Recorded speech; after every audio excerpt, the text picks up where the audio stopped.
Hello, beautiful lights. I'd like to speak to you today about 9/11 and my story with 9/11, which is not particularly easy for me to talk about, but something happened recently that brought it up to the surface again. It's a day that all of us remember. I believe it's a day that changed the world. It's a day that changed our hearts, and it's a day that we all have memories of, experiences of, that we perhaps can never quite move beyond. So at that time I was living in New York. I lived in Brooklyn Heights, just across the bridge from the city, with my husband at the time. Unfortunately, that day I was on holiday in Vancouver Island when I woke up to the news. A couple of days later we flew back to JFK, back to our apartment, and I decided with him to get on the subway, on the underground, and go straight into the city to get as close as I could to Wall Street. And my reason for that at that time was that I have to live here and I have to move beyond any fear, any stress that I have around this. I have to face it. I'm very aware that there was a lot of suppression going on, me, this person now, all these years later.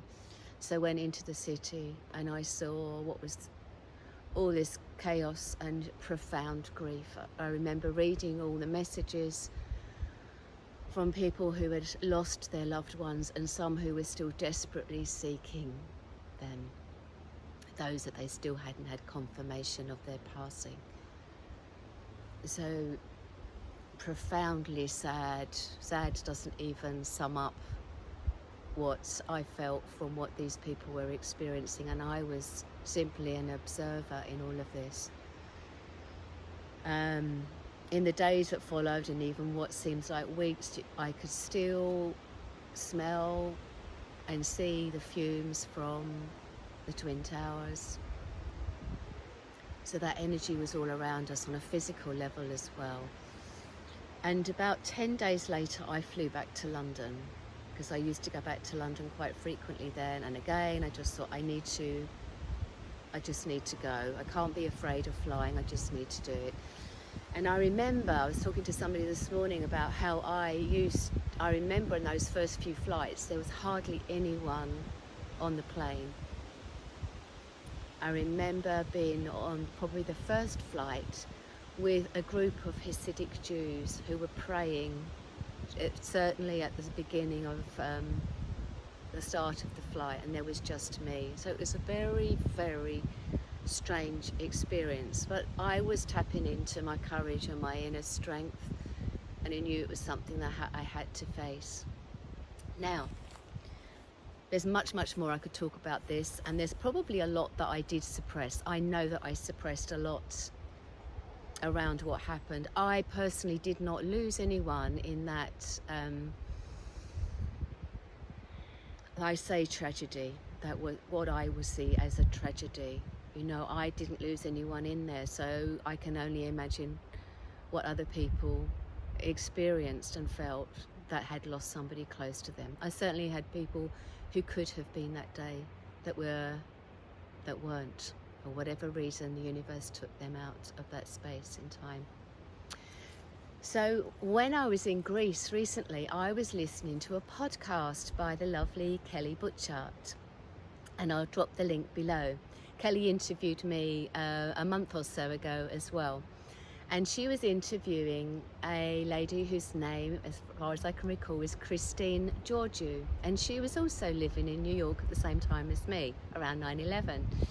And she was talking particularly about sound and how, I'm sure you all know if you've never been to New York, well, it historically was always such a noisy city, always known as the city that never sleeps. And she said the sound in the city changed that day. And sometime later, she was on the subway on the underground, and a man started laughing. And as he laughed, he shifted the energy in the train carriage, and then she heard more noise change. So it's almost like he activated a change in that space, which would have obviously moved into the city. So her observation was how the sound changed, how the vibration, the frequency of New York changed at that time. And as I listened to this, it touched something deep within me. It unlocked my grief.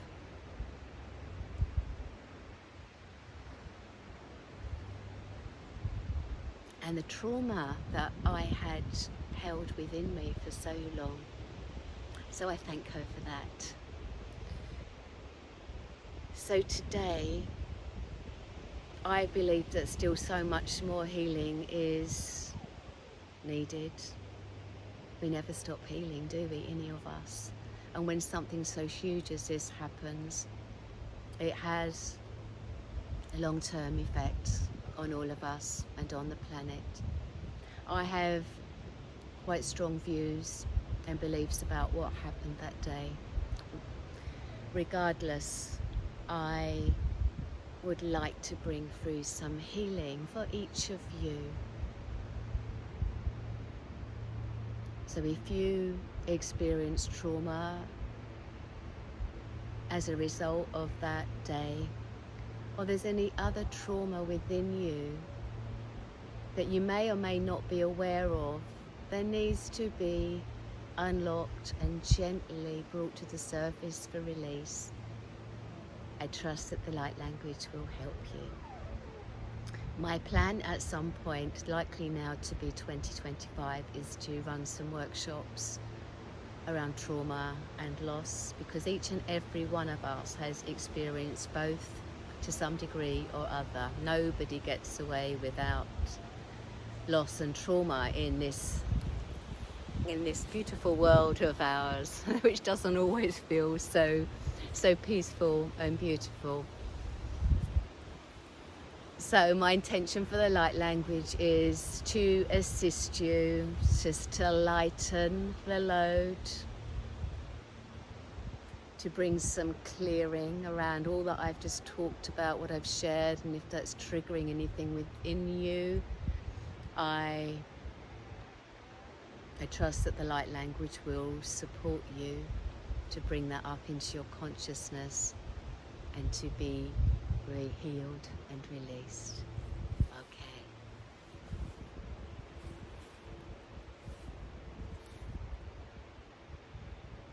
My intention is also to bring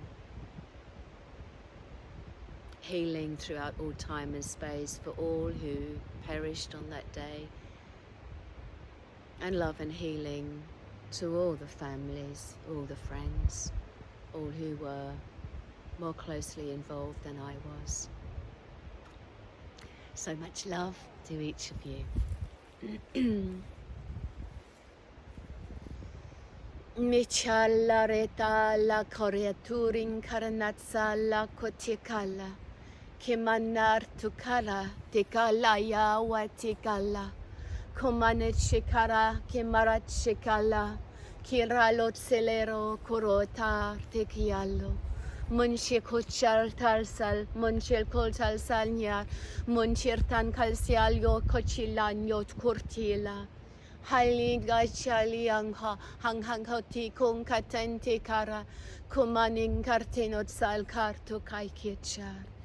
Morfariti karen sal, montura kot sel kanchat, molana se kartan sel karot sanchum ai. Amharat kortarechai.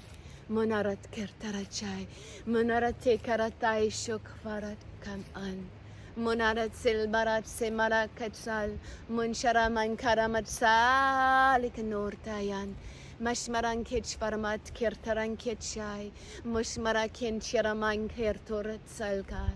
Ratsal hinshom vanson korman saikai, munshikai hamhonchar mansal hutikai, noronot salkar no selamani char nelatson karatsai korachai hut, Emoshakaritsa la teto shatar ta chetar. Kin yoromansal kormensil bartaskai. Monatskil karamonskal kitson hirat. Hirtahanot kut irnatarat son karat. In karamon shertas kurtiramansal. Monatsel hom hansal kartukas kalhan. Nyarasol halenyat shormatin kai. Kuturo katsalar tikanyaha. Kuturo mankirati karat shukai.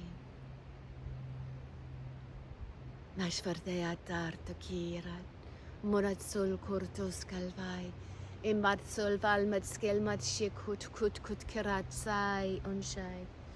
Shumvartes man karatsai, Kushva salke munshval kansai, akvu kafera, akil idiot tartik sharat. Shemarikial, kuchmaliktial.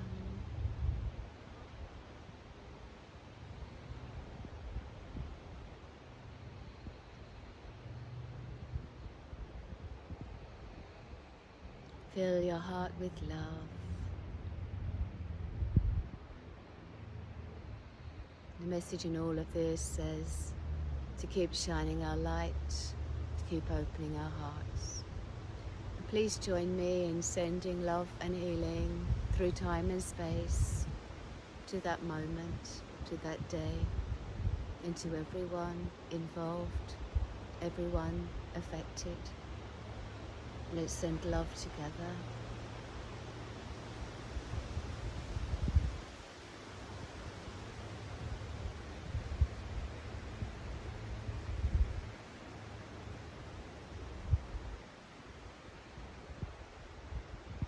As we join our hearts, we change the world.